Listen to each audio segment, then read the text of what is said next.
Hello class 8 students, welcome back to the Smart Learning channel. So today we are going to continue the exercises part of chapter number 6, combustion and flame. So in the previous video I have explained you and I have given the solution till 7 number. Now let's come to question number 8. Yes, question number 8 में है explain how CO2 that means carbon dioxide is able to control fires. So हम जब आपको fire extinguisher explain किए थे तब आपको वहाँ पर एक लाइन लिखा था कि carbon dioxide fire extinguisher is the best extinguisher. तो आपको बताने कि कैसे कार्बन डाइऑक्साइड फायर को कंट्रोल करने में हेल्प करता है, that you have to explain. So let's see what's the answer. So here is your answer.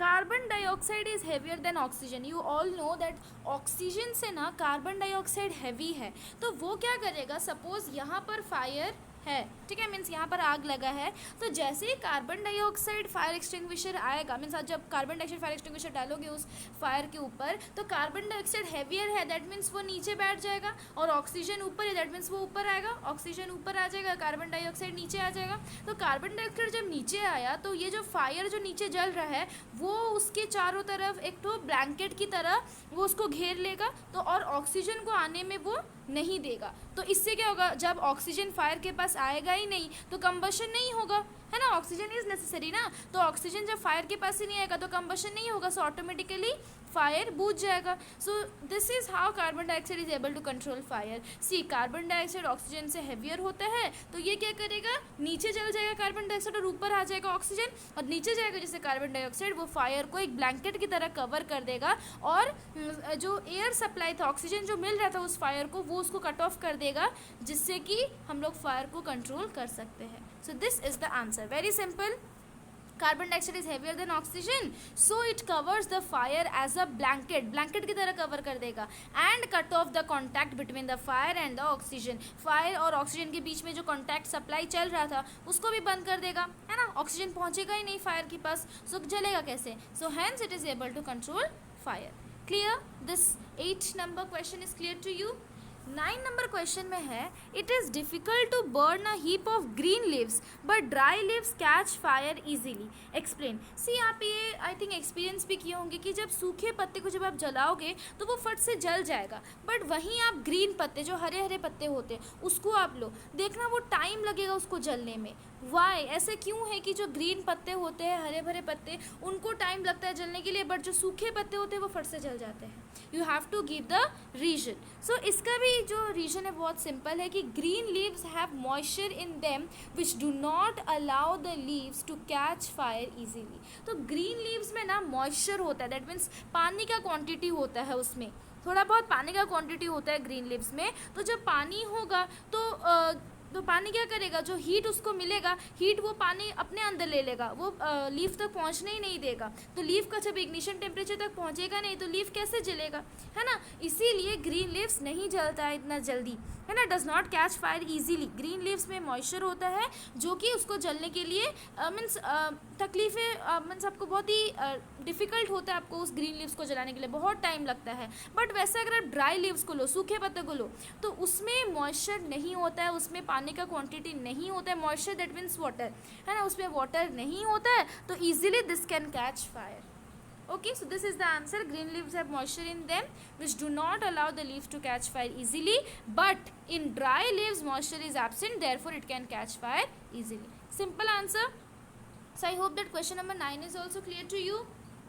Now coming to question number 10. Question number 10 में है which zone of a flame does a goldsmith use for melting gold and silver and why. ये भी सब book से ही दिया है कि goldsmith कौन सा, मीन्स सी फ्लेम का 3 जोन होता है ना, 3 जोन्स होते हैं, तो उनमें से कौन सा जोन को गोल्ड स्मिथ जो गोल्ड बनाता है मीन्स वो कौन सा फ्लेम को यूज़ करता है गोल्ड और सिल्वर को मीन्स मेल्ट करने के लिए, और वो क्यों उस जोन को यूज़ करेगा, that also you have to give the reason. तो हम आपको बताए थे कि जो आउटर मोस्ट जोन होता है फ्लेम का 3 जोन होता है, तो उसका जो ये आउटर मोस्ट जोन होता है वो सबसे मीन्स हॉटेस्ट पार्ट होता है, वो सबसे ज़्यादा गर्म होता है, और वहाँ पर कंप्लीट कंबशन होता है, इसलिए उसका ब्लू कलर होता है है ना, और यहाँ पर कंप्लीट कंबशन होगा, that means obviously blue colour होगा, और ये सबसे हॉटेस्ट पार्ट है, और ये नॉन लुमिनस, दैट मीन्स ये ज़्यादा लाइट प्रोवाइड नहीं करेगा। तो गोल्डस्मिथ जो है ना वो इसी आउटर मोस्ट जोन का ही यूज़ करते हैं गोल्ड और सिल्वर को मेल्ट करने के लिए। आप कभी देखे होंगे अगर आप कोई गोल्ड शॉप गए होंगे तो वो यहीं पर कुछ एक तो मेटल का ब्लो पाइप लेकर वो कुछ करते, so that is the reason कि गोल्ड स्मिथ वही आउटर मोस्ट जोन वाले में ही इलाके में ही वो करेंगे गोल्ड और सिल्वर को मेल्ट करने के लिए, ठीक है। So goldsmith use outermost zone और non luminous zone. Outermost zone को हम लोग नॉन ल्यूमिनस जोन भी बोलते हैं बिकॉज ये लाइट प्रोड्यूस नहीं करता है ज़्यादा।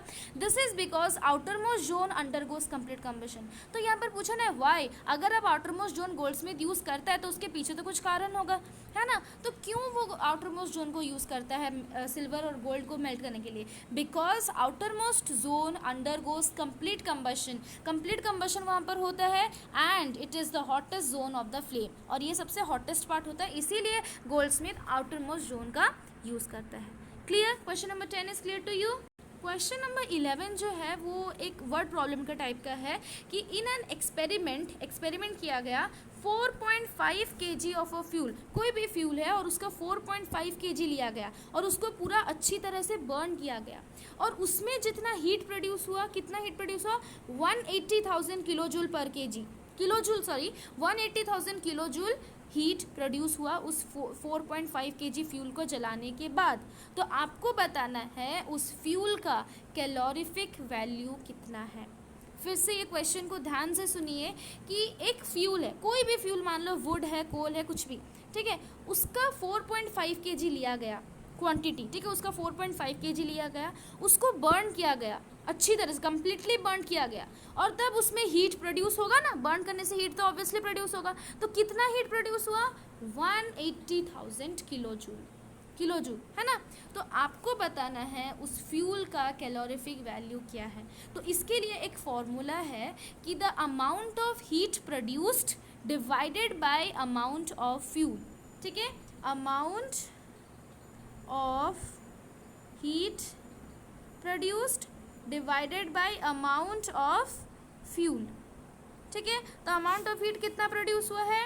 180,000 प्रोड्यूस हुआ है ना, 180,000 डिवाइडेड बाय 4.5, इसको आप कैलकुलेट करना तो आपका आंसर आ जाएगा। चलो हम इसको भी आपको कैलकुलेट करके बता देते हैं।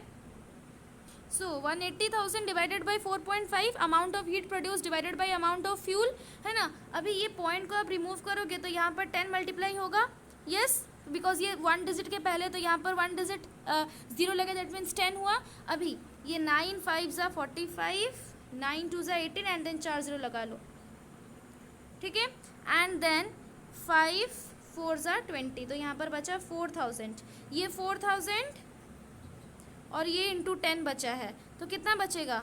40,000, और कैलोरीफिक वैल्यू का यूनिट क्या होता है? Kilo joule per KG.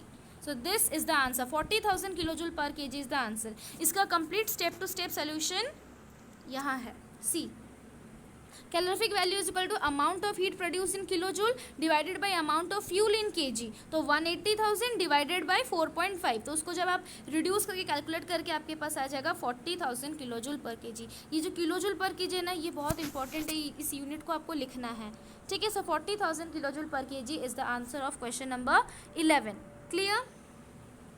Question number 12 में है, can the process of rusting be called combustion? See, rusting के बारे में आप क्लास 7 में पढ़े हो कि जो आयरन होता है, अगर आप उसको वैसे ही खाली जगह पर कुछ बहुत दिन तक छोड़ देते हो तो देखना उसमें कुछ ब्राउनी का सब्सटेंस लगेगा, तो वो उसी को बोला जाता है रस्टिंग, बिकॉज उसमें मॉइस्चर और एयर कांटेक्ट में आता है तो वो रिएक्ट करके उसका कलर जो है वो ब्राउन कलर में चेंज हो जाता है। ये सब क्लास 7 में आप पढ़े हो रस्टिंग के बारे में। तो क्या रस्टिंग जो प्रोसेस है वो भी तो एक केमिकल रिएक्शन है ना, और कंबशन भी एक केमिकल रिएक्शन है, तो क्या हम लोग रस्टिंग को भी कंबशन बोल सकते? दैट मीन्स क्या रस्टिंग भी means something like heat produce वाला कुछ चीज़ है क्या? Can the process of rusting be called combustion?